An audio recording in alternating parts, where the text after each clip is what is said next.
এখন দেখছেন YouTube channel Nitai media live. ক্ষুধার্ত ব্যক্তির সামনে খাদ্য আস্বাদ্য খাদ্য দিলে সে রুচিতেই খায়, ক্ষুধাতেই খায়। আরো দাও আরো দাও। তেমনি ভগবানের নাম, ভগবানের কথা, সাধু সঙ্গ আরো যেন পায়, আরো যেন পায়, নিত্য নিরন্তর যেন পায়। এই ভাব যখনই আসবে জানবেন আপনার রুচি এসেছে, রুচি এসেছে। এই রুচির আজ বড় অভাব, এই রুচির আজ বড় অভাব। নামে রুচি, মহাপ্রভু বলেছেন নামে যেন রুচি আসে। রুচি মানে ক্ষুধা, আরো নিত্য নিরন্তর যত পান করা যায় নিত্য নিরন্তর যেন ক্ষুধা আরো বেড়ে যায়। একটা আশ্চর্য দেখ, 3 বেলা ভোজন করতে অরুচি আসে না আমাদের, ভজন করতে অরুচি আসে কেন? এর মধ্যে এমন কেউ নাই, আজকে কোনো উপবাস না, এমন কেউ নাই যে আমরা 2 বেলা আহার করিনি। আহার করি 3 বেলা, মানে ভোজন করি 3 বেলা, ভজন 1 বেলাও করি না কেন? বলে রুচির অভাব, ক্ষুধা নাই। হরিদাস ঠাকুর বলেছিল, নামামৃত বিনে যদি খায় অন্ন পানে তবু ভক্তের দুর্বল জীবন। জানো প্রভু, ভক্তরা অন্ন জল সবজি পেলেও, রুটি সবজি অন্ন পেলেও নিজেকে দুর্বল ভাবে, কারণ হরিনাম তো হয়নি। অন্নামৃত পেলে, অন্ন অমৃত পেলে তবু ভক্ত দুর্বল মনে করে, কারণ নামামৃত তো পান হয়নি, আত্মার খাদ্য তো দেয়া হয়নি। এরে বলে রুচি, আত্মার খাদ্য তো দেয়া হয়নি। এই জন্য আত্মা যে না খেয়ে খেয়ে শুকিয়ে মরতে বসেছে, কঙ্কাল হতে বসেছে, তাকে দিবেন না খাদ্য? এই হরি নাম হরি কথাই হলো আত্মার খাদ্য, যেটা এখন দিচ্ছেন আপনারা।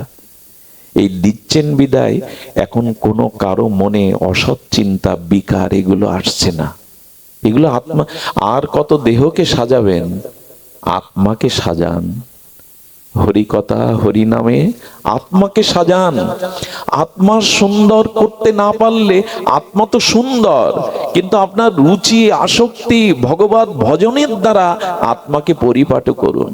সব ঘরে গিয়ে দেখুন দেহ সাজাবার বস্তু, আত্মাকে সাজাবার বস্তু একমাত্র সাধু সঙ্গেই পাওয়া যায়। শুদ্ধ আত্মা পরিশুদ্ধ হয়ে ওঠে এই সাধু সঙ্গে। এই জন্য রুচি আনুন।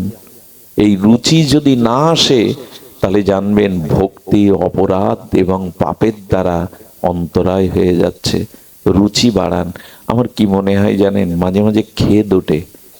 প্রথম দিন দীক্ষা পাওয়ার পরে গুরুমন্ত্রটা যে শ্রদ্ধায় রুচিতে জপ করেছিলাম, আজ 5 বছর পরে জপ করতে গেলে ওইরকম প্রথম দিনের মতো আসক্তি আসে না। তার মানে ভক্তি বাড়েনি, রুচি বাড়েনি, কমেছে, কমেছে। রুচি কেমন জানেন? হরিদাস ঠাকুরের প্রসাদ পাচ্ছে না, 3 দিন হরিদাস ঠাকুর কোনো প্রসাদ, গোবিন্দ দাস আনে আর ফিরিয়ে দেয়। মহাপ্রভু এসে বলছে, হরিদাস তোমার শরীর সুস্থ তো? বলেন, প্রভু শরীর সুস্থ, কিন্তু আমার মন অসুস্থ। কেন? বলেন, আগের মতো সংখ্যা নাম আর পূরণ করতে পারছি না প্রভু, বিদ্ধ হয়েছি তো। নাম না নেওয়াতেই হরিদাস ঠাকুর নিজেকে অসুস্থ বোধ করছেন। শরীরের সুস্থ অসুস্থতা তিনি ধার ধারেন না। তিনি বললেন, আগের মতো আর নাম সংখ্যা নাম পূরণ করতে পারছি না প্রভু।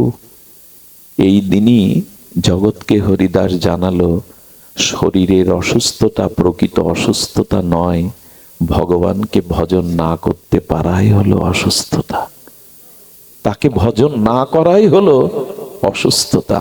আমরা আজ ধীরে ধীরে অসুস্থের রূপ নিচ্ছি। আমাদের মানবিকতা, আমাদের মনুষ্যত্ব বোধ, আমাদের দয়া ক্ষমা সন্তোষ গুণাবলীগুলো রোগগ্রস্ত হয়ে গেছে।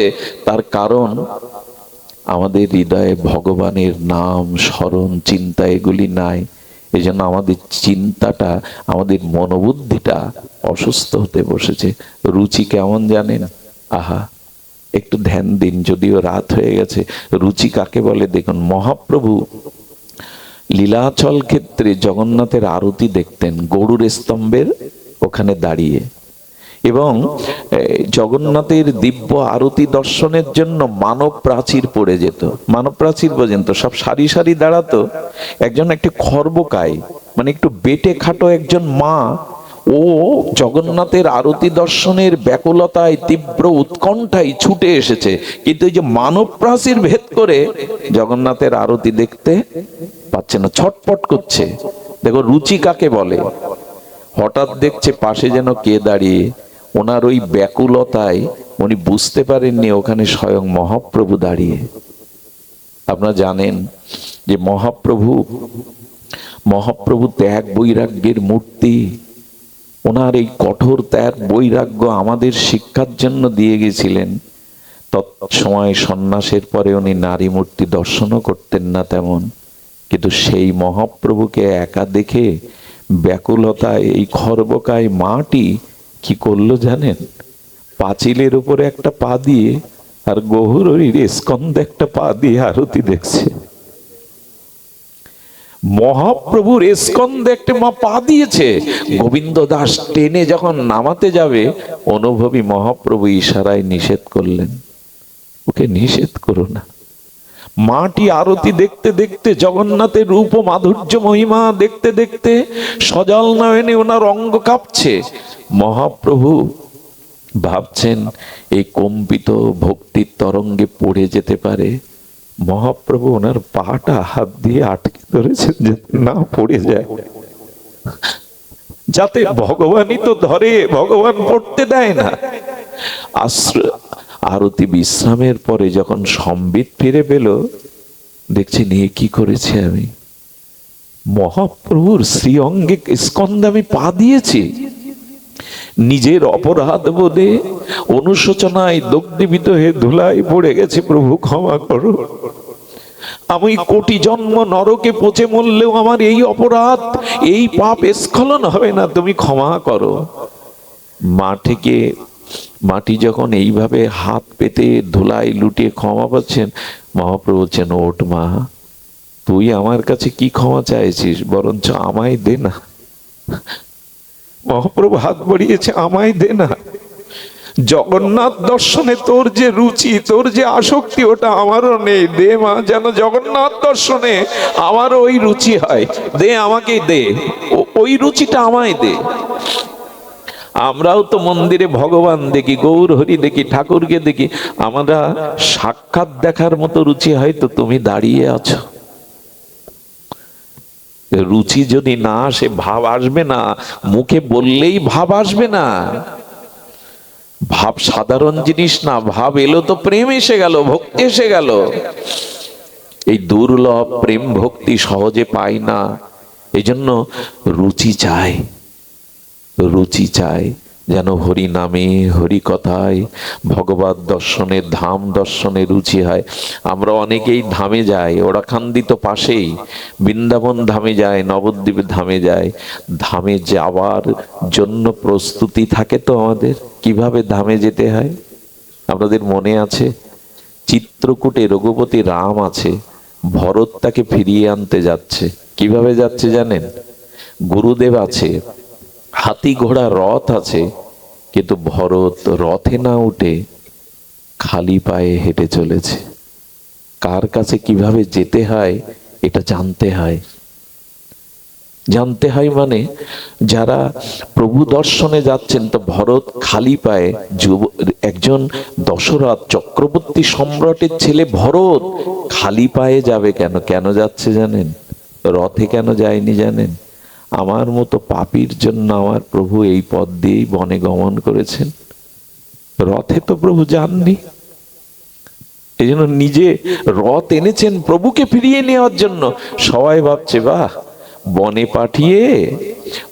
পাঠিয়ে এখন রথে করে যাচ্ছেন লোক দেখাতে, ভরত রামকে আনতে।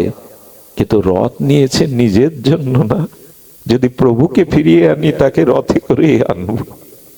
নিজে খালি পায়ে চলেছেন, পায়ে একটা কাঁটা বিদ্ধ হয়ে গেল, কণ্টক বিদীর্ণ হলে ভরত রাম বলে ব্যথা অনুভব করলো। পায়ে ফুটেছে ভরতের কাঁটা, আর রাম বলে আত্মনাদ করে উঠলেন। কেন জানেন? নিজের চরণে ফোঁটা বিদীর্ণ কাটার আঘাতটা ভরতের পায়ে লাগেনি। আমার প্রভুতে এই পথ দিয়ে গেছে, এমনি করে কাটা হয়তো তার পায়ে বিদীর্ণ হয়েছিল, না জানি প্রভুর পায়ে কত বেজেছিল। নিজের পায়ের কাটার ব্যথাটা প্রভুর চরণের ব্যথাকে মনে করে ভরত কাঁদছে। এরে বলে আসক্তি। ভগবানের জন্য কটা রাত কাটিয়েছেন, কতটা সুখ জলাঞ্জলি দিয়েছেন যে বলবেন তার প্রতি আমার আসক্তি আসছে। দুটো টাকা রোজগার করার জন্য দিন রাত এক করে খাটি, সংসারে প্রিয়জনকে সুখী করার জন্য সারাটা জীবন মাথার ঘাম পায়ে ফেলি, গুরুদেবের জন্য, হরির জন্য, ভগবানের জন্য কতটা আসক্তি আপনার যে তার জন্য এটা করেন। এই জন্য মুখে কিছু হবে না গো, ডুবতে হবে, তো ভেতরে ডুবতে হবে, রসে ডুবাতে হবে। এইগুলো হলো সেই স্থান। আসক্তি আসুক যেন তাকে। আসক্তি কেমন জানেন? আহা, কোন দুগ্ধপোষ্য মায়ের দুগ্ধ পান করা শিশু সন্তান যদি মা না থাকে কি হয় জানেন? যখন কাঁদতে থাকে চিৎকার করে, অন্য মায়েরা, তাদের হৃদয়ে তো দয়া আছে, বাৎসল্য আছে, অন্য মায়েরা এনে কোলে নেয়, কিন্তু কান্না থামে কি? কেন থামে না? তারও তো বুক আছে, তার বুকের স্তনে দুগ্ধ আছে, থামে না কেন জানেন? কোলে উঠেই বুঝতে পারে এ তো আমার গর্ভধারিণী মা নয়, এ তো আমার মা। অন্ধকারের মধ্যে যখন নিজের গর্ভধারিণী বুকে নেয়, মায়ের বুকের স্পর্শ পেয়ে সন্তান বুঝতে পারে এই আমার মা। কান্না থেমে যায়। যতক্ষণ মাকে না পায় ততক্ষণ তার কান্না থামে না। এই হলো আসক্তি। তার কোলে না উঠলে, তার চরণে না গেলে জীবন ব্যর্থ, ব্যথা ঘুচবে না। এই আসক্তিটা জাগান, আসক্তিটা জাগান। কবে রাধারানীর চরণকে এইভাবে আসক্তিতে, আমি এক মা শিক্ষিকা, তিনি কি করে জানেন? স্কুলে যাওয়ার আগে তার বিগ্রহকে, রাধা মাধবকে আবার পথ থেকে এসে দেখে যায়, 2-3 বার এসে দেখে যায়। এরই নাম একটা। আর একবার দেখি না তার মুখবদনটা, আর একবার দেখি না। ঠাকুরের বিগ্রহগুলো, ছবিগুলো ঠাকুর ঘরে রেখেছি, জাল পড়ে গেছে, ধুলা পড়ে গেছে। আপনার সন্তানের গায়ে মুখে ধুলা লাগলে ওইভাবে ফেলে রাখতেন? ঠাকুর ঘরে দিয়ে দেখুন ঠাকুরের বিগ্রহগুলোতে মাকড়সার জাল পড়ে গেছে। একে আসক্তি বলে না। সন্তানের মুখে ধুলা লাগলে মা এসে মুছিয়ে দেয়। যেদিন ওরকম মনে হবে আমার ঘরে সাক্ষাৎ ঠাকুর আছেন। আসক্তি দরকার, আসক্তি দরকার। আমরা ভাবে এসেছিলাম, সংসারের থেকেও যদি কারো ভাবের উদয় হয়, ভাব কেমন জানেন? আমি এই কথা বলতে গিয়ে অনেকবার দুর্বল হয়ে পড়ি, কণ্ঠরুদ্ধ হয়ে যায়, বলবার ভাষা হারিয়ে ফেলি। ভাবটাকে বোঝানোর একটা দৃষ্টান্ত আমি রাধাকুণ্ডে শুনেছিলাম, আপনাদের একটু সেই পরশটা দিয়ে দিই, যদি হৃদয় দিয়ে অনুভব করতে পারেন। ভাব কেমন জানেন? এক দম্পতির সন্তান হয় না, 12টা বছর দেবতার মন্দিরে মন্দিরে মন্দিরে দেবতার আরাধনায়, ভগবানের আরাধনায় মাথা খুঁটে 12 বছর পর একটা সন্তান পেয়েছে। 12 বছর পরে বলুন তো, সেই হারানো না পাওয়া মানিক পেলে মায়ের কতটা মমতা আসে। ছেলেটা ধীরে ধীরে 4 বছরে পদার্পণ করলো, সব বুঝতে শিখেছে। এই 4টি বছরে মার মনে তার এই ছোট্ট গোপালের জন্য প্রীতি, আনন্দ, জীবনে আর কিছু তার অপূর্ণতা নেই। ওকে পেয়েই সব পাওয়া হয়ে গেছে এই মায়ের। তার মধুর মা ডাক, তার মৃদুমেন্দু ছোট ছোট চরণে চড়ে বেড়ানো, তার হাস্য, সবকিছু মায়ের মনে যেন ধ্যানের মতো লেগে রয়েছে। কিন্তু কালের করাল ঘাতে মৃত্যু এসে সন্তানকে নিয়ে গেল। আচ্ছা, যখন সন্তানটা মারা গেল, 4-5টা দিন ওই মায়ের কি দশা হয় একবার কল্পনা করেছেন? কি দশা হয় জানেন? চোখ থেকে জল ফোরায় না। ওই মাকে যদি এক বালতি জল দিয়ে মাথায় দিয়ে দেন, তবে জলটা আগুনে দিলে যেমন পুড়ে যায়, ওই মাথার শোকের তাপে জলটা সঙ্গে সঙ্গে শুকিয়ে যায়। নিজের বসনের ঠিক নাই, পাড়া প্রতিবেশিনী কেউ যদি একটু দুধ তার গালে দিতে যায়, গালসি দিয়ে পড়ে যায়, কি করে জানেন? ওই 4-5টা দিন দুনিয়াতে আর কারো মুখ, আর কাউকে দেখে না, ওই গোপালের কথাই মনে পড়ে। ওই বুঝি হাত বাড়িয়ে কোলে এলো, ওই বুঝি মা বলে ডাকলো। তার নয়নে, তার চিন্তনে, তার জগৎময় শুধু তার ওই সন্তানকে না আছে আহার, না আছে বিশ্রাম, না আছে নিদ্রা। ওই একটু কল্পনা করুন না, 4-5 দিন ওই মায়ের কি ওটি আমরা বুঝবো না। ওই যে দশাটা, এরে বলে ভাব। নিত্য নিরন্তর তার বিরহে অমনি যখন হবে, জগৎময় যখন তাকে দেখব, জগৎময় যখন তাকে খুঁজে বেড়াবো, তুমি কোথায়? তুমি কেন দেখা দিচ্ছ না? তুমি তো আছো কাছে। এরই নাম ভাব। ওই মায়ের যে কটা দিন যে দশা হয়, এর থেকে দৃষ্টান্ত আমার কাছে আর নাই। এরে বলে ভাব। শুধু বাইরে দেখানো নয়, আসর মাতানোর জন্য নয়, ভেতরে ওরকম ভাব আসতে হবে। সংসারে থেকে ভাব আসতে গেলে একটা কঠোর কথা বলি, স্বামী স্ত্রী যে সংসার শুরু করেছেন, এই ভাব আসার পথে প্রথম সহায়ক হলো স্বামী স্ত্রীর মধ্যে সংযম থাকতে হবে। এই দেখুন, এই যে গৃহেতে থাকিয়া যার হয় ভাবোদয়, এই কথাটি তারক গোসাইয়ের সাধারণ পয়ার নয়।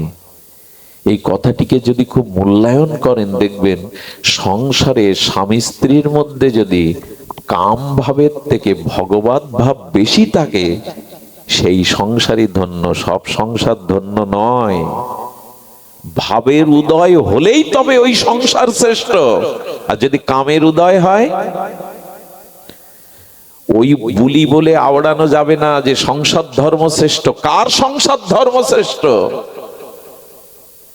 যেখানে কামের উদয় নাই, ভাবের উদয় আছে, প্রেমের উদয় আছে। কাম তো সবকিছুকে গ্রাস করে নেয়, কাম সবকিছুকে শেষ করে নেয়। যে স্বামী স্ত্রী বিছানায় বসে 2 ঘন্টা হরি কথা আলোচনা করে, এদের দ্বারা ভাব সম্ভব, এদের দ্বারা সম্ভব। স্বামী স্ত্রী বিছানায় বসে যদি সাংসারিক কথা, কামনা বাসনার কথা না বলে হরি কথাতে কাটাতে পারে 1-2 ঘন্টা, তখনই সম্ভব। এ কথা আজ কাকে বলবেন? সংসারগুলোকে আমরা ভোগের নরক তৈরি করে ফেলেছি। ত্যাগ নাই, প্রেম নাই, নরক করেছি ভোগের দ্বারা। যেখানে ভোগ আছে না, ওখানে ভাব আসে না, ভাব আসা সম্ভব না। এই জন্য পর স্ত্রীর প্রতি মাতৃ আজ্ঞা, দাদা সজ্ঞার একটা আজ্ঞা আসে না। খুব তো আমরা নাচা গাওয়া করি, এই আজ্ঞাগুলোকে ফলো করি তো, যে পর স্ত্রীকে মাতৃজ্ঞান করতে হয়। হরি বল তখনই কাজ দেবে যখন দাদা সজ্ঞা আপনার চরিত্রগত হবে। আমি জানি না, আমার আলোচনার একটা বিষয়বস্তু মনে করেছিলাম, কিন্তু এটা তো ধামের বাতাস লাগছে, এই জন্য বারবার ঠাকুরের কথা আসছে। আমি কোনো মহাপুরুষের নিন্দা, আমার জ্ঞান তো কখনো করি না, কারণ করা উচিত নয়। তো এই জন্য কেন জানি না আমার সামনে অন্য একটা বিষয় খোলা, কিন্তু কেন জানি না উনি ওই যে পাঠ করলেন, গৃহেতে থাকিয়া যার হয় ভাবোদয়, ওই শব্দটা আমার বুকে বিঁধে গেল বর্ষির মতো। তো এই ভাব কখন আসবে? বিবাহোত্তর জীবনে স্বামী স্ত্রীর মধ্যে যদি ভজন থাকে, বিছানায় যদি স্বামী স্ত্রী কৃষ্ণ কথার আলোপনে কাটায়, তবে জানবেন ওখানে ভাব আসবার সময় হয়েছে, ওই সংসার সার্থক হতে চলেছে। কিন্তু আমরা তো সেই শিক্ষা নেইনি, আমরা তো সেই পথে যাই না। অভিশপ্ত কাম আমাদের পুড়িয়ে, কামকে আগুন বলা হয়, সব পুড়িয়ে দেয়, সব পুড়িয়ে দেয়। দেহের ভেতরে যদি না যেতে পারেন, আত্মা রমণ যদি না হয়, তবে দেহের শুধু সন্তান, সুসন্তান তপস্যার দ্বারা উৎপাদনের জন্যই। দেখুন আমাদের ধর্মে স্ত্রীকে কি বলে জানো মা? তোমরা জানো, কিন্তু তোমাদের আবার বলছি, স্ত্রীকে বলে ধর্মপত্নী। আমাদের বেদের ভাষায় স্ত্রীকে কি বলে? কোথাও পেয়েছেন স্ত্রীকে কামপত্নী বলা হয়? স্ত্রী স্বামীর ধর্ম কাজে সহায়তা করে তাকে যুগল চরণে পৌঁছে দেবে, এই দায়িত্ব নিয়েছে বলে সে ধর্মপত্নী, কামপত্নী নয়। স্ত্রী জাতি জগতে দুই প্রকার। স্ত্রী জাতি জগতে বিদ্যারূপ স্ত্রী আর অবিদ্যারূপ স্ত্রী। যারা নিজের রূপ যৌবন ভোগ বিলাসে স্বামীকে নিচে টেনে নামায়, ভগবত ভজন হতে, যুগল চরণ হতে নিজের রূপ যৌবনে ভোগের দিকে টেনে নামায়, এরা অবিদ্যারূপ স্ত্রী। আর যারা স্বামীর সহমর্মিতা, ধর্মের অর্ধাঙ্গিনী হয়ে দুজনে মিলে ভগবত চরণের দিকে স্বামীকে এগিয়ে দেয়, ভোগের দিকে না, ত্যাগের দিকে, ভজনের দিকে, এরা বিদ্যারূপ স্ত্রী। একটি পুরুষের জীবনে রাজ্য লাভ করাও যত বড় লাভ না, এ জাতীয় সহধর্মিনী, ধর্ম সহায়িকা স্ত্রী পাওয়া একটা পুরুষের জীবনে সব থেকে বড় পাওয়া। পুরুষের সম্পদ হলো এমন একটা স্ত্রী পাওয়া। রামকৃষ্ণ পরমহংসদেব হতে পারতেন না মা শারদা পাশে না থাকলে। আমরা গোবিন্দকে মদন মোহন বলতে পারতাম না রাধারানী পামে না থাকলে। আমরা মহাপ্রভুকে গম্ভীর গাম্ভীরায় পেতাম না বিষ্ণুপ্রিয়া দেবী না থাকলে। শক্তি দরকার, তবেই তো তুমি শক্তিমান। স্ত্রীকে ভোগের বস্তু যে পুরুষ মনে করে, ইহকালে কেন কোটি জন্মেও তাদের কাছে কিছু পাওয়ার, এই ভজন কেন, এ জগতেও সে কিছু পুরুষার্থ পাবে না। এই জন্য স্ত্রীকে ভোগের বস্তু না মনে করে তাকে ধর্মের সহমর্মিতা মনে করুন। ধর্মপত্নী বলা হয়, কামপত্নী বলা হয় না মায়েদের। তবে এই জন্য চাই সদ্গুরুদেবের চরণাশ্রয়, সাধু সঙ্গ, নিত্য নিরন্তর ভজনে রত থাকা। ছোট্ট একটা লীলা বলেই আজ পাঠ সমাপ্ত করি। গতকাল সেই আসাম সীমান্তে প্রায় শ্রীমঙ্গলের শেষ সীমানায় কোমলগঞ্জে 3 জায়গায় পাঠ করে বাড়ি ফিরেছি সকাল 8টায়। সারাদিন আবার নিজের বাণিজ্যলয়ে কর্ম, আবার এই ছুটে আসা। কি করে বেঁচে আছি জানি না, হয়তো আপনাদের দৃষ্টিতেই। এই জন্য রাত গভীর না করে পৌঁছানোর দেরি অপরাধ হয়েছে কিছুটা। একটা লীলা বলে সংসারে ভাবদায় কেমন হয় শুনুন। লীলাটি বড় মার্মিক লীলা। আজকের প্রসঙ্গটা অন্য দিনের জন্য তোলা থাকলো। অন্য দিন আমরা আজকের যে প্রসঙ্গ মনে করেছিলাম আস্বাদন করব, যেন ভাগবত আমাকে ক্ষমা করেন। তো প্রসঙ্গটা হলো, শুনুন, খুব ধ্যান দিয়ে শুনুন। আমাদের রামচন্দ্র কবিরাজের কথা শুনেছেন, দাদাজিরা কীর্তন করেন, নরোত্তম সঙ্গমাগে রামচন্দ্র সঙ্গমাগে নরোত্তম দাস। এই নরোত্তম ঠাকুর রামচন্দ্রের সঙ্গ মাংছে কেন? কে এই রামচন্দ্র? শুনুন তাহলে। এই রামচন্দ্র কবিরাজ, যিনি গৌর গণমধ্যে, গৌর ভক্তগণের মধ্যে অন্যতম, এই রামচন্দ্র খুব সুদর্শন যুবক ছিলেন। এই সুদর্শন যুবক বিয়ে করে ফিরছেন পালকিতে করে। তখন বাহন ছিল পালকি। তো পথে প্রায় একটা দিনের সময়, পালকিতে আসতে হবে অনেক দূরে। এই সুদর্শন যুবক নিজের কল্পনার তুলিতে রং মেখে নবপরিণীতা বধূকে সুখের স্বপ্নে বিভোর হয়ে ঘরে ফিরছেন। আপনাদের মনে আছে? ফিরতে ফিরতে ওই বেহারার একটু বিশ্রাম নেবে বলে পালকিটা রেখেছে একটা বটবৃক্ষের ছায়ায়। এই বটবৃক্ষের ছায়ায় অনতি দূরে একটা ছোট্ট আশ্রমের সামনে বৃক্ষের তলে বসে ভাগবত পাঠ করছেন মরমী 2-4 ভক্ত নিয়ে শ্রীনিবাস আচার্য। শ্রীনিবাস আচার্য মহাপ্রভুর দ্বিতীয় আবেশ অবতার, মহাপ্রভুর দ্বিতীয় কলেবর। তো উনি যখন পাঠ করছেন, সেই পালকি থেকে সুদর্শন নববিবাহিত যুবক নেমে এলো। এই বটের ছায়ায়, আশ্রমের মনোরম স্নিগ্ধ পরিবেশে, ওই দূরে এখন আচার্য তেজময় তেজপুঞ্জ দীপ্ত শরীরে ভাগবত বলছেন। উনি কিছুটা এগিয়ে গেলেন ওদিকে। এগিয়ে যেতে যেতে প্রভুপাদ হঠাৎ করে ওর ওই সুদর্শন যুবককে দেখে বলছে ভক্তদের, দেখ দেখ, এত সুন্দর সম্পদটা ও আজ কামনায় বিসর্জন দিতে চলেছে। যদি এই সম্পদটা কৃষ্ণ সেবায় লাগতো যৌবনটাই তো সম্পদ।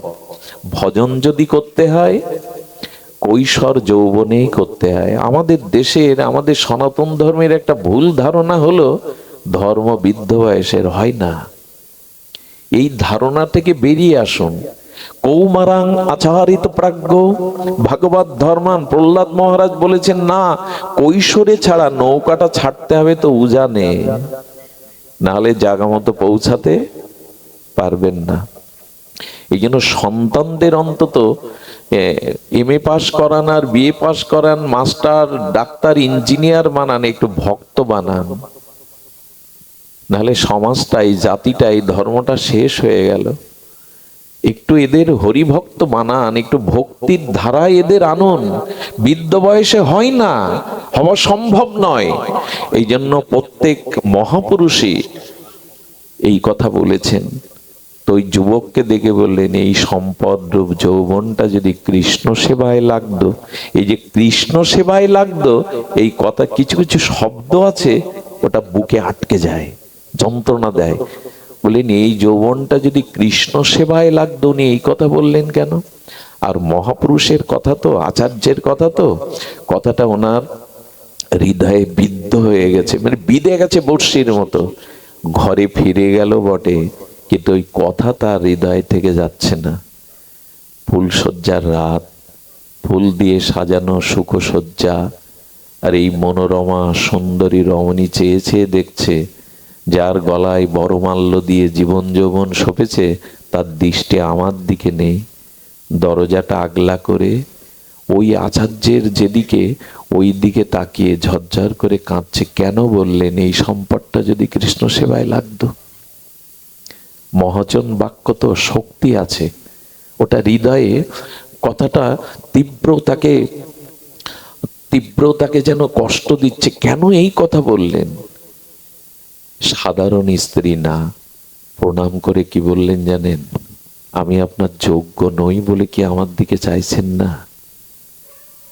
বলেন তুমি যোগ্য, কিন্তু এই মুহূর্তে আমার মন প্রাণ অন্য জায়গায়। স্ত্রী কি বলল জানেন? মন যদি আপনার অন্য জায়গায় থাকে, আমি অনুমতি দিচ্ছি এই মুহূর্তে মন যেখানে, কারণ শরীর যেখানে, সেখানে আপনি নেই। যেখানে আপনার মন, আপনি সেখানেই আছেন। আপনি চলে যান, আপনি চলে যান। এই অশ্রু সাধারণ কোনো বাসনার অশ্রু নয়। বললেন আচার্য প্রভু আমাকে দেখেই বলেছেন এই যৌবনটা যদি কৃষ্ণ ভজনে লাগতো, এই সম্পদটা। বলেন আমি আপনাকে পূর্ণ অনুমতি দিচ্ছি এই বাসর রাতেই আপনি চলে যান। যদি কখনো তিনি এই সংসারে আপনাকে পাঠান, সেদিনই ফিরে আসবেন, আমি প্রতীক্ষায় থাকব। একবার বলো তো, এ কি সাধারণ ভাগ্যে মেলে? পৃথিবীতে সব থেকে বড় ভাগ্য হলো যদি এমন রমণী ঘরে পাওয়া যায়। যদি এরা নরককেই বৈকুণ্ঠ বানাতে পারে, এরা জঙ্গলকেও স্বর্গে রূপ দিতে পারে, এরা যদি থাকে। চলে যান, স্বামীকে বিদায় দিলেন। আর কি করলেন জানেন? ছুটতে ছুটতে আবেশে কে যেন একটা অজানা আকর্ষণে তাকে টেনে নিয়ে যাচ্ছে। গিয়ে দেখেন প্রদীপ জ্বালিয়ে দরজাটা আগলা করে বসে আছেন আচার্য। শ্রীনিবাস প্রভু, আমি জানি তুই ঘরে থাকতে পারবি না, তোকে আসতে হবে। এই হলো গুরু শিষ্যের হৃদয়ের অনুভূতি। আমি জানি তোকে আসতে হবে। ওই যে চরণে স্থান দিলেন, একটি বছর ধরে গুরুদেবের অনুরাগে সেবা করলেন। ঝাড়ু দিতেন আঙিনাটা, সকালে সন্ধ্যায় ঝাড়ু দিতেন। গুরুদেব 1 বছর পূর্ণ হলে বলে, কিরে রামচন্দ্র, যে নবপরিণত বধূকে বাসর রাতে ফেলে এলি, তার কথা তোর মনে নেই? দেখুন, এই বলছেন তার কথা তোর মনে নেই? যা যা, আমি অনুমতি দিচ্ছি, বধূর কাছে ফিরে যা। সে পাঠালে আবার চলে আসিস, যা। গুরুদেবকে বলছেন আপনার চরণ ছেড়ে কোথাও যাওয়ার ইচ্ছা করে না। বলে না রে, তার কাছে ফিরে যা, সে যদি অনুমতি দেয় আবার আসিস।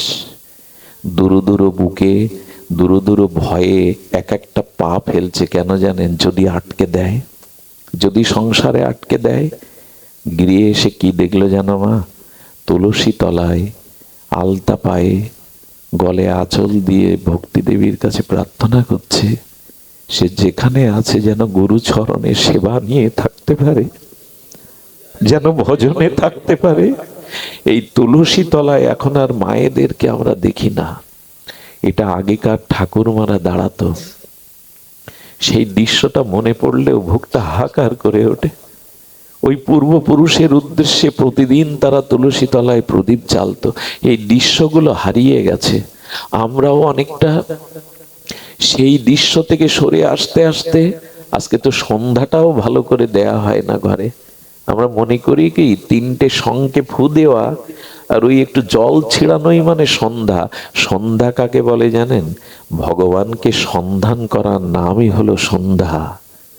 ভগবানকে সন্ধান করার নামই হলো ভক্ত ভগবানের সন্ধি মিলনের নাম সন্ধ্যা। তিনটে শাকে ফু দিলাম এতেই সন্ধ্যা হয়ে গেল, এরকম না। সন্ধ্যাবেলা একটু হরিনাম করো, সন্ধ্যাবেলায় ঠাকুরের সামনে একটু করতাল ঝাঁঝ বাজিয়ে, ওতে রোগ শোক অভিশাপ দূর হবে। সন্ধ্যা মানে তিনটে শঙ্কে ফু দেওয়া না। তুলসী তলায় এই প্রার্থনা দাঁড়িয়ে দাঁড়িয়ে শুনে রামচন্দ্রের চোখে জল। আজও সেই প্রার্থনা করছে আমার জন্য। পেছনে তাকিয়ে দেখে তার প্রাণের দেবতা তাকে নিজের হাতে রন্ধন করে ভোগ লাগিয়ে প্রসাদ পাওয়ালেন। বিছানায় যখন বসিয়েছেন তখন রামচন্দ্রের বুকটা দুরু দুরু করে উঠল, আমাকে বেঁধে ফেলবে না তো? কি করলো জানেন? হাতটা জড়িয়ে ধরে এই সহধর্মিনী বললেন, আজকের রাতটা আপনি এই একটি বছর ধরে যেভাবে গুরু সেবা ভগবত সেবা করেছেন আমাকে একটু শোনাবেন? আজকের রাতটা না ঘুমিয়ে আপনি একটু গুরুদেবের ভজন মহিমা, বিগ্রহ ভজন মহিমা একটু শোনান না আমাকে। সারা রাত স্বামী স্ত্রী মিলে গুরু মহিমা, ভজন মহিমা, আরাধনা মহিমা বলতে লাগলো। যখন পাখির কলকুঞ্জনে ভোর হয়েছে তখন তাড়াতাড়ি বলছেন, আমাকে বিদায় দাও, আঙিনাটা ঝাড়ু দেওয়ার সেবা আমার, ওটা আমি আর কাউকে ভাগ দেব না। যাওয়ার আগে প্রণাম করার সাথে সাথে দুজন দুজনকে ভক্ত বেশে আলিঙ্গন করলো। ভক্ত আবেশে, ওখানে কাম নাই, ওখানে দেহ বিষয় নাই। যখন আলিঙ্গন করেছে মায়ের ললাটে রক্তিম সিঁদুর ওনার মুখে লেগে গেছে। রামচন্দ্র ছুটতে ছুটতে এসে ঝাড়ুটা যখন নিতে যাবে দেখছে, আহা, দেখছে ঠাকুর নরোত্তম ওর কাজটা করছে, ঝাড়ু দিচ্ছে। নরোত্তমকে কি বললেন, এই সেবাটা আমার, আমায় দাও ঝাড়ু। মুখের দিকে তাকিয়ে দেখে বধূর সিঁদুর মাখা। বললেন, কোথায় গিয়েছিলে? সংসারে, স্ত্রীর কাছে। বেরিয়ে যাও, তোমার মুখ যেন এই প্রভাতে না দেখি। এসে বলছেন, বন্ধু কেন তাড়িয়ে দিচ্ছ? গুরুদেবী আজ্ঞা দিয়েছিল যেতে, তাই তো গিয়েছিলাম। বলে মুখে মুখে কথা করে অপবিত্র কথাকার, বেরিয়ে যাও। যদি না যাও আমি তোমাকে ঝাড়ু পেটা করবো, অধিকার আছে তো? বন্ধু, আমি তো কোনো অপরাধ করিনি, কেন সেবা বঞ্চিত করছো? এই দেখুন সেবার অনুরাগ দেখুন। সঙ্গে সঙ্গে ঝাড়ুটা পিঠে মারল। বেরিয়ে যাও, তোমার মতো অপবিত্রের মুখ কেন এই আশ্রম অঙ্গনে এসেছো? নদীর ধারে গিয়ে কাঁদছে আর বলছে, গুরুদেব কেউ না জানুক, তুমি তো জানো আমি শুদ্ধ, আমি অপবিত্র নই, তুমি তো জানো গুরুদেব। তবে আমিও মান করে থাকলাম, তুমি না ডাকলে আমি তোমার চরণে যাব না, এখানেই বসে মরে পড়ে থাকবো। নদীর তীরে অনুরাগে অভিমানে বসে বসে কাঁদছে গুরুদেব। এদিকে কি ঘটেছে জানেন? এই লীলাগুলি লীলা নয়, আমাদের জীবনের একটি পথ। একেই বলে ভাব, একেই বলে অনুরাগ। এটা না হলে প্রেম হয় না। রামচন্দ্র বসে বসে গঙ্গার তীরে কাঁদছে, এদিকে নরোত্তম শ্রী গুরুদেবকে স্নান করাবে বলে ডাকতে গেছে। গুরুদেব উঠুন, স্নানের সময় হয়েছে। বলে, আমাকে ডেকো না, গায়ে বড় ব্যথা। যেই না গায়ে হাত দিয়েছে গুরুদেব, উফ, ব্যথা অনুভব করে বলছে, গায়ে হাত দিও না। চাদরটা সরিয়ে দেখে ঝাঁটার দাগগুলো গুরুদেবের গায়ে। প্রভু, কে আপনাকে আঘাত করলো? একটু আগে তো তুই মারলি ঝাড়ু দিয়ে। আমি মেরেছি তো ওকে, সিঁদুর মেখেও আশ্রম আরে তুই জানিস না ও কে? সারা রাত ধরে ও ভক্ত আবেশে হরি কথা বলে কাটিয়েছে। ওটা প্রেমের অনুরাগের সিঁদুর, অপবিত্রতার চিহ্ন নয়। সর্বস্ব আমাকে দিয়েছে। এই হলো গুরু শিষ্য। মারল একজনকে, ফুটে উঠেছে অন্যের গায়ে। গুরুদেবের এই ব্যথায় নরোত্তম ঠাকুর আমি গুরুকে ঝাঁটাপেটা করলাম, ওর চরণে গিয়ে পড়েছে। এই জন্য তো নরোত্তম বলছে যেন যদি কোনো জন্ম হয় আবার যেন রামচন্দ্রের মতো সখা পায়, আবার যেন তার মতো ভজন বন্ধু পায়। রামচন্দ্র সঙ্গ মাগে নরোত্তম দাস, জন্মে জন্মে যেন। এই জন্য জীবনে একজন ভালো ভগবত ভক্তের সঙ্গ পাওয়াটা খুব দুর্লভ, খুবই দুর্লভ। সুধীজন, জীবনে একজন ভালো ভগবত সঙ্গ রাখুন, সে আপনাকে পিছনে টেনে ধরবে না, এগিয়ে নিয়ে যাবে। সুধীজন, নরোত্তম ঠাকুর গিয়ে চরণে পড়েছে, ওকে ফিরিয়ে এনে গুরুদেবের বুকে দিয়ে দিলেন। কিন্তু নিজে কি করলেন জানেন? এই হাতে গুরুদেবকে আমি আঘাত করেছি, এই হাত আমি রাখবো না। সন্ধ্যায় ঘরে দোর দিয়ে আগুন জ্বালিয়েছে, এই হাত আমি পোড়াবো। যে হাত দিয়ে গুরুদেবের শ্রীঅঙ্গে আমি ব্যথা দিয়েছি, এই হাত পোড়াবো। যেই না আগুন জ্বেলে হাত আগুনে দিতে যাবে, দুয়ারের এপার থেকে গুরুদেব বলছেন, আমি আর এদেশে থাকবো না, আমি আর এদেশে থাকবো না। এদেশে বিচার নেই। এদেশে সকালে একজন ঝাড়ু মারে, রাতে একজন হাত পোড়ায়। ওরে তোর হাত পুড়লে যে আমার হাত পুড়বে, এদেশে বিচার নেই, এদেশে আমি থাকবো না। যেই বলেছেন দরজা খুলে দিয়ে চরণে পড়ে, তোর হাত পোড়ালে যে আমার হাত পুড়বে। যদি গুরুগত প্রাণ হতে পারেন না, দুই প্রাণ এক করতে পারেন, তখন এটি হয়। এই হলো ভাবের সংসার। স্ত্রীকে যদি কামের পত্নী না সাজিয়ে ধর্মপত্নী করতে পারেন, আরাধনার বিষয়বস্তু করতে পারেন, তবে গৃহই হবে বৈকুণ্ঠ, গৃহই হবে আশ্রম। আর এই কথাই বলেছেন, গৃহেতে থাকিয়া যার হয় ভাবোদয়, সেই সে পরম সাধু জানিও নিশ্চয়। আজ এইটুকুই। আমাদের ডাক্তার অরুণ বাবু, আমার স্ত্রীর এক সময় একটা অপারেশনের প্রয়োজন হয়ে দাঁড়ায়। উনি ওনার পিতার মতো পাশে থেকে সেদিন ওনাকে যে সেবা করেছিলেন, আমি এটা ভুলতে পারবো না। তো তার পরিবারের সকলের ভক্তি বা প্রেম ভক্তি লাভ হোক, এই প্রার্থনা করি। তার পরিবারের সকলেই যেন স্বাস্থ্য সুস্বাস্থ্যের অধিকারী হয়ে ভগবত পথে এগিয়ে যায়। বাকি অনুষ্ঠান মালাগুলো সুসম্পন্ন হোক। আর আপনাদের চরণে আমি ঋণী। এই জীবাধমের নরকের কীটের জন্য কোথা থেকে আপনারা দূর থেকে আসেন, এই শীতে জন্মে জন্ম যেন আপনাদের চরণেই বাস করতে পারি, আপনাদের সান্নিধ্যেই থাকতে পারি, এই প্রার্থনা জানিয়ে আজকের মতো হরিকথা আর এখানেই বিশ্রাম। শ্রী গুরু প্রেমানন্দে গৌর হরি বল। জয় রাধে, জয় রাধে। ও একটা প্রশ্ন এসেছিল, সম্মানিত কৃষ্ণ ভক্ত মা ও বাবারা, আপনাদের আনন্দের সহিত জানানো যাচ্ছে, আসছে আগামী রোজ শনিবার রবিবার স্থান কি বৌলতলি, বোলতলি হাই স্কুল মাঠ প্রাঙ্গণে বিশাল হরিকথার আয়োজন হয়েছে। হরিকথা আস্বাদন করাবেন গোবিন্দ দাস, আগরপুর, বরিশাল। আপনাদের সকলের চরণদলি কাম্য, আপনারা নিমন্ত্রিত। আমাদের দাদাজি গোবিন্দ দাদাজি আসবেন, মহারাজজি, আপনারা নিমন্ত্রিত। আর আগামী 15ই পৌষ 1432 বঙ্গাব্দ 31শে ডিসেম্বর অর্থাৎ আগামী বুধবার আমাদের কার্তিক বাবুদের প্রভাকর দিয়ে আগ্রাতে হরিকথা আছে, এই জীবাধমের আসবার কথা আছে আগামী বুধবার, আপনারা নিমন্ত্রিত। জয় শ্রী গুরু প্রেমানন্দে হরি বল। জয় রাধে।